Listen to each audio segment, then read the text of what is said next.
Supreme court of India द्वारा अनेकों आदेश पारित किए जाते हैं। उन आदेशों में से कुछ ऐसे आदेश होते हैं जो समाज के लिए एक नज़ीर बन जाता है।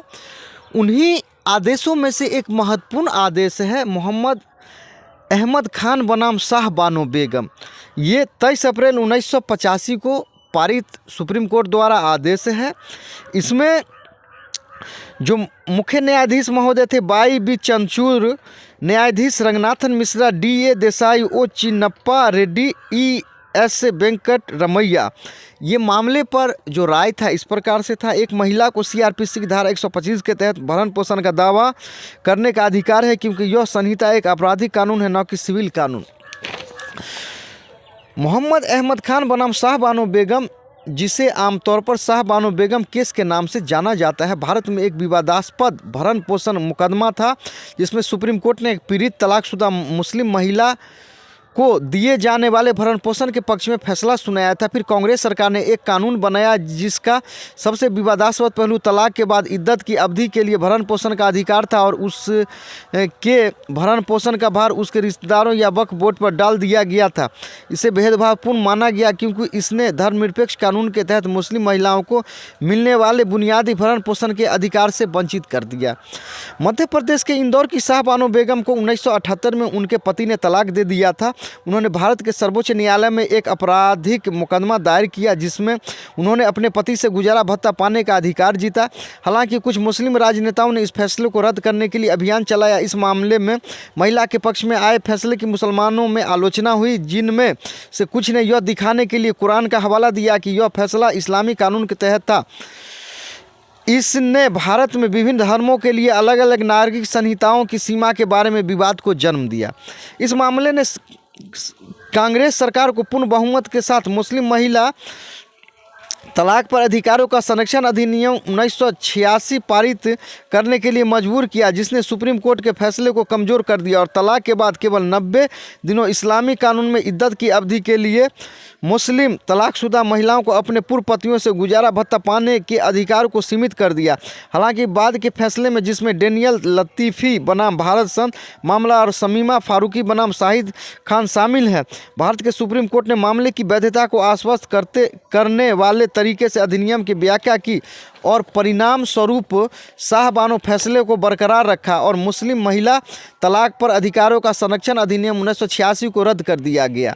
ऑल इंडिया शिया पर्सनल लॉ बोर्ड समेत कुछ मुसलमानों ने तलाकशुदा मुस्लिम पत्नी के भरण पोषण के अधिकार को पूर्ण बनाने के सुप्रीम कोर्ट के आदेश को समर्थन किया। और इस केस का जो पृष्ठभूमि है वो इस प्रकार से है। 1932 में शाह बानो एक मुस्लिम महिला का विवाह मध्य प्रदेश के इंदौर के एक संपन्न और प्रसिद्ध वकील मोहम्मद अहमद खान से हुआ था, और इस विवाद से उनके 5 बच्चे थे। 14 साल बाद खान ने एक छोटी महिला को अपनी दूसरी पत्नी के रूप में लिया। फिर दोनों पत्नियों के साथ रहने के वर्षों के बाद उन्होंने शाह बानो को तलाक दे दिया, जब वह 62 वर्ष की थी। अप्रैल 1978 में जब खान ने उन्हें 200 प्रति माह देना बंद कर दिया, तो उन्होंने जाहिरा तौर पर वादा किया था, यह दावा करते हुए कि उनके पास खुद और अपने बच्चों का समर्थन करने का कोई साधन नहीं है। उन्होंने इंदौर की एक स्थानीय अदालत में अपने पति के खिलाफ धन प्रक्रिया संहिता की धारा 125 के तहत एक आपराधिक मुकदमा दायर किया। नवंबर 1978 में उसके पति ने उसे एक अपरिवर्तनीय तलाक दे दिया, जो इस्लामी कानून के तहत उसका विशेषाधिकार था, और उसने बचाव किया कि इसलिए बानो उसकी पत्नी नहीं रही और इसलिए वह इस्लामी कानून के तहत निर्धारित रख रखाव को छोड़कर उसके लिए रख रखाव प्रदान करने के लिए बाध्य नहीं था, जो कुल 5400 था। 15 अगस्त 1979 में स्थानीय अदालत ने खान को रखरखाव के रूप में बानो को प्रति माह 25 की राशि का भुगतान करने का निर्देश दिया। 1 जुलाई 1980 को बानो के पुनरीक्षण आवेदन पर मध्य प्रदेश उच्च न्यायालय ने रखरखाव की राशि बढ़ाकर 179 रुपया 20 पैसा प्रति माह कर दी। इसके बाद खान ने सुप्रीम कोर्ट में अपील करने के लिए एक याचिका दायर की, जिसमें दावा किया गया कि शाह बानो अब उनकी जिम्मेदारी नहीं है, क्योंकि श्री खान ने दूसरी शादी की थी। इसकी इस्लामी कानून के तहत भी अनुमति है।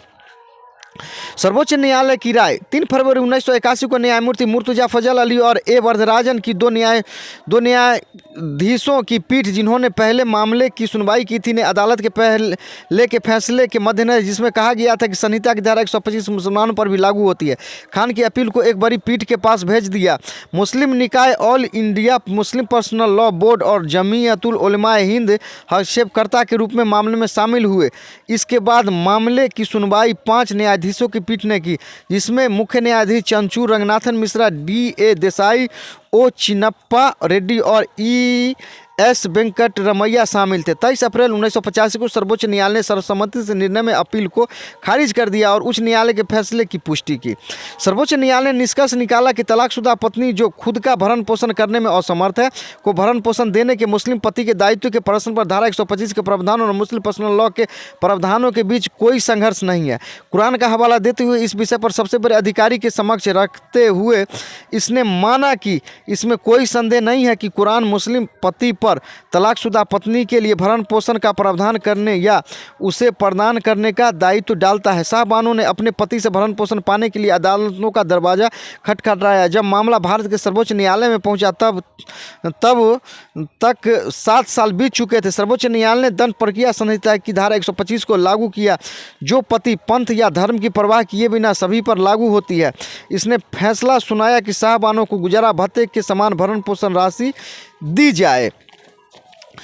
न्यायालय ने इस बात पर भी खेद व्यक्त किया कि भारत में समान नागरिक संहिता लाने के संबंध में भारतीय संविधान का अनुच्छेद 44 एक मृत पत्र बना हुआ है और कहा कि एक समान नागरिक संहिता परस्पर विरोधी विचारधाराओं वाले कानूनों के प्रति असमान निष्ठा को दूर करके राष्ट्रीय एकीकरण के कारण में मदद करेगी। फैसले के खिलाफ आंदोलन, जैसा कि दावा किया गया, शाहबानो निर्णय उग्र विवाद का केंद्र बन गया। प्रेस ने इसे एक प्रमुख राष्ट्रीय मुद्दा बना दिया। शाहबानो निर्णय ने मुसलमानों के कई वर्गों से विरोध प्रदर्शन किया, जो अपने धर्म और अपने धार्मिक व्यक्तिगत कानूनों के अधिकार पर हमले के रूप में मानने वाले लोगों के खिलाफ सड़कों पर उतर आए। कुछ मुसलमानों ने मुस्लिम पर्सनल लॉ पर अतिक्रमण के रूप में जो कुछ देखा उससे खतरा महसूस किया और फैसले पर जोरदार विरोध किया। कुछ के प्रवक्ता बरेलवी नेता उबैदुल्ला खां आजमी और सैयद काजी थे। सबसे आगे all India Muslim personal law board था, जो 1973 में गठित एक संगठन था जो शरिया मुस्लिम पर्सनल लॉ को बनाए रखने के लिए समर्पित था। निर्णय के प्रभाव का कमजोर होना, 1984 के भारतीय आम चुनाव में भारतीय राष्ट्रीय कांग्रेस संसद में पूर्ण बहुमत हासिल किया था। शाहबानो मामले में फैसले के बाद भारतीय राष्ट्रीय कांग्रेस के कई नेताओं ने भारत के प्रधानमंत्री राजीव गांधी को सुझाव दिया कि अगर सरकार संसद में सुप्रीम कोर्ट के फैसले को पलटने वाला कानून नहीं बनाती है तो कांग्रेस को आने वाले चुनावों में हार का सामना करना पड़ेगा। 1986 में भारत की संसद ने मुस्लिम महिला तलाक पर अधिकारों का संरक्षण अधिनियम 1986 नामक एक अधिनियम पारित किया, जिसने शाहबानो मामले में सर्वोच्च न्यायालय के फैसले को निरस्त कर दिया। सर्वोच्च न्यायालय के फैसले को कमजोर करते हुए अधिनियम ने तलाकशुदा महिला को केवल इद्दत की अवधि के दौरान या इस्लामी कानून के प्रावधानों के अनुसार तलाक के 90 दिनों के बाद तक भरण पोषण की अनुमति दी। यह संहिता की धारा 125 के बिल्कुल विपरीत था। इस प्रकार भरण पोषण का भुगतान करने के लिए पति की दायित्व केवल इद्दत की अवधि तक ही सीमित थी। अधिनियम के उद्देश्यों और कारणों के कथन में कहा गया कि शाहबानो निर्णय से तलाकशुदा पत्नी को भरण पोषण देने के मुस्लिम पति के दायित्व के बारे में कुछ विवाद उत्पन्न हो गया था और इसलिए तलाक के समय मुस्लिम तलाकशुदा महिला के अधिकारों को निर्दिष्ट करने और उसके हितों की रक्षा करने का अवसर दिया गया। अधिनियम पर प्रतिक्रिया, इस कानून की समाज के कई वर्गों से कड़ी आलोचना हुई। विपक्ष ने इसे भारतीय राष्ट्रीय कांग्रेस द्वारा अल्पसंख्यक समुदाय के प्रति तुष्टीकरण का एक और कार्य बताया। अखिल भारतीय लोकतांत्रिक महिला संघ ने मुस्लिम महिलाओं को उन अधिकारों से वंचित करने के कदम के खिलाफ प्रदर्शन आयोजित किए जो उन्हें अब तक हिंदुओं के साथ साझा किए गए थे। भारतीय जनता पार्टी ने इसे मुस्लिम समुदाय का तुष्टीकरण और गैर मुस्लिम पुरुषों के लिए भेदभाव पूर्ण माना और इसे देश की सर्वोच्च अदालत की पवित्रता का उल्लंघन के रूप में देखा। मुस्लिम महिला तलाक पर अधिकारों का संरक्षण अधिनियम को भेदभावपूर्ण माना गया क्योंकि इसने तलाकशुदा मुस्लिम महिलाओं को बुनियादी रखरखाव के अधिकार से वंचित कर दिया जो अन्य धर्मों की महिलाओं को धर्मनिरपेक्ष कानून के तहत प्राप्त था। मकरंद प्रांजय शाह बानो मामले में सुप्रीम कोर्ट के फैसले को खारिज करने को देखते हैं, जो तब हुआ जब कांग्रेस पार्टी सत्ता में थी। पार्टी की छद्म धर्मनिरपेक्ष रणनीति के उदाहरणों में से एक के रूप में जिसने राजनीतिक उद्देश्यों के लिए धर्म के निंदनीय फेरफेर की अनुमति दी। वकील और भारत के पूर्व कानून मंत्री राम जेठमलानी ने इस अधिनियम को अल्पकालिक अल्पसंख्यक लोकप्रियता के लिए प्रतिगामी अंधकारवाद करार दिया है। राजीव गांधी के सहयोगी आरिफ मोहम्मद खान, जो कांग्रेस के सदस्य और गांधी मंत्रिमंडल में थे, ने विरोध में पद और पार्टी से इस्तीफा दे दिया। अधिनियम के आलोचकों का कहना है कि तलाक जो व्यक्तिगत कानूनों के दायरे में आता है लेकिन भरण पोषण नहीं, इसलिए मुस्लिम महिलाओं को नागरिक कानून से बाहर रखा ना भेदभावपूर्ण है। वे गैर मुस्लिम पुरुषों को ऐसे कानून से बाहर रखने की ओर इशारा करते हैं जो स्वाभाविक रूप से पुरुषों के लिए फायदेमंद लगता है।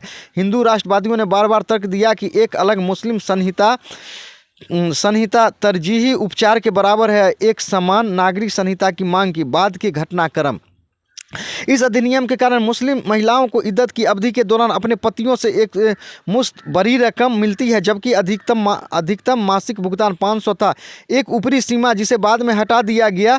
महिलाओं को आजीवन भरण पोषण के लिए एक मुश्त भुगतान मिलने के मामले आम होते जा रहे हैं। हालांकि यह देखा गया कि भरण पोषण की मात्रा पर कोई सीमा न होने की अपनी अनूठी विशेषता के बावजूद वकीलों के बीच भी इससे ज्ञान की कमी के कारण अधिनियम का कम ही उपयोग किया जाता है। कानूनी बिरादरी आमतौर पर भरण पोषण याचिका दायर करते समय CRPC प्रावधान का उपयोग करती है, इसे आसान मानती है।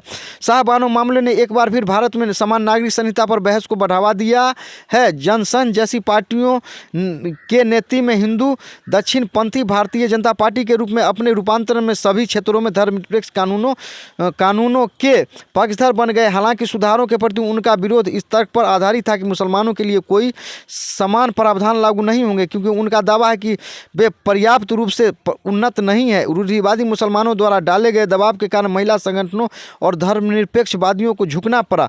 इस मामले के दीर्घकालिक निहितार्थ थे। यह मामला नियमित अदालतों में विवाह और तलाक के मामले में समान अधिकारों के लिए मुस्लिम महिलाओं की लड़ाई में एक मील का पत्थर बन गया। अधिनियम की वैधता को चुनौती। मुस्लिम महिला तलाक एवं अधिकारों का संरक्षण अधिनियम 1986 की संवैधानिक वैधता को डेनियल लतीफ़ी और अन्य बनाम भारत संघ मामले में 2001 में सर्वोच्च न्यायालय में चुनौती दी गई। जो शाह बानो मामले में शाह बानो के वकील थे। सर्वोच्च न्यायालय ने संतुलन बनाए रखने की कोशिश की। व्यक्तिगत कानून में लिंग और धार्मिक भेदभाव को संवैधानिकता को संबोधित किए बिना मुस्लिम महिलाओं के अधिकारों को बनाए रखने का प्रयास किया। न्यायालय ने शाह बानो निर्णय की वैधता को दोहराया। मुस्लिम पर्सनल लॉ बोर्ड एक हस्तक्षेपकर्ता ने धार्मिक ग्रंथों की व्याख्या करने के न्यायालय के अधिकार पर सवाल उठाया और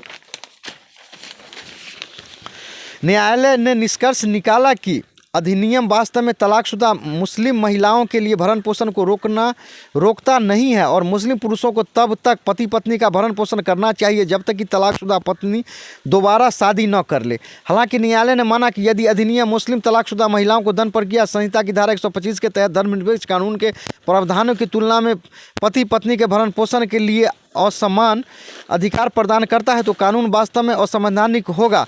इसके अलावा सर्वोच्च न्यायालय ने वैधानिक प्रावधान की इस तरह से व्याख्या की कि यह भारत के संविधान के अनुच्छेद 14 और 15 का उल्लंघन नहीं करती है। प्रश्नगत प्रावधान मुस्लिम महिला तलाक पर अधिकारों का संरक्षण 1986 की धारा 3(1)(a) है, जिसमें कहा गया है कि एक उचित प्रावधान और भरण पोषण उसके पूर्व पति द्वारा इद्दत अवधि के भीतर बनाया और भुगतान किया जाना चाहिए। न्यायालय ने माना कि इस प्रावधान का अर्थ है कि उचित और निरपेक्ष प्रावधान और भरण पोषण इद्दत अवधि तक सीमित नहीं है, जैसा कि के लिए के बजाय भीतर शब्द के उपयोग से स्पष्ट है। यह तलाकशुदा पत्नी के पूरे जीवन तक लागू रहता है जब तक कि वो दोबारा शादी नहीं कर लेती है। इस प्रकार से ये शाह बानो केस ये उस समय बहुत फेमस हुआ और उसके बाद क्या है कि मुस्लिम महिलाओं को भी तलाक के बाद उनको भरण पोषण दिया जाए, इस तरह का व्यवस्था किया गया। ये सेक्शन 125 CRPC की धारा अभी भी ये फैमिली कोर्ट में ये दायर किया जाता है। तो मुख्य बिंदु ये है कि जब मुस्लिम महिलाओं का या मुस्लिम पुरुषों का जब शादी होता है जिसको निकाह कहते हैं, उस समय क्या है कि एक इद्दत का राशि तय किया जाता है कि अगर जब भी हस्बैंड पत्नी को डाइवोर्स देगा, तलाक देगा, तो बदले में एक तय राशि उसको अदा करेगा। तो इस तरह का प्रावधान मुस्लिम शादियों में होता है और इस तरह का प्रावधान जैसा कि बहुसंख्यक वर्गों के शादियों में देखने को नहीं मिलता है। तो जिस वक्त काजी जिस समय निकाह पढ़ाते हैं उससे पहले इन बातों को तय कर दिया जाता है कि इद्दत का राशि क्या होगा, यानी कि अगर हस्बैंड कभी अपने वाइफ को डाइवोर्स देगा तो एक मुश्त राशि तय कर दिया जाता है। तो हैसियत के हिसाब से सभी तय करते हैं और कानून में ऐसा भी इसमें कहा जाता है कि पत्नी अगर डाइवोर्स अगर ले लेती है या पति उसको तलाक दे देता है तो जब तक पत्नी जीवित रहेगी हस्बैंड से खाना खर्चा लेने का अधिकार है। अगर वो दूसरे जगह कहीं शादी कर ले तो उसको खाना खर्चा नहीं मिलेगा हस्बैंड की ओर से। तो निष्कर्ष यही निकाला जाए कि मोहम्मद अहमद खान बनाम शाह बानो बेगम इस केस के बाद भारत में सेक्शन 125 खाना खर्चा का जो केस है, एक वाइफ अपने हस्बैंड से खाना खर्चा ले सकती है जब तक वो तलाक के बाद भी, अगर तलाक के बाद भी या शादीशुदा कोई भी महिला अपने हस्बैंड से खाना खर्चा का पैसा अपने हस्बैंड से ले सकती है।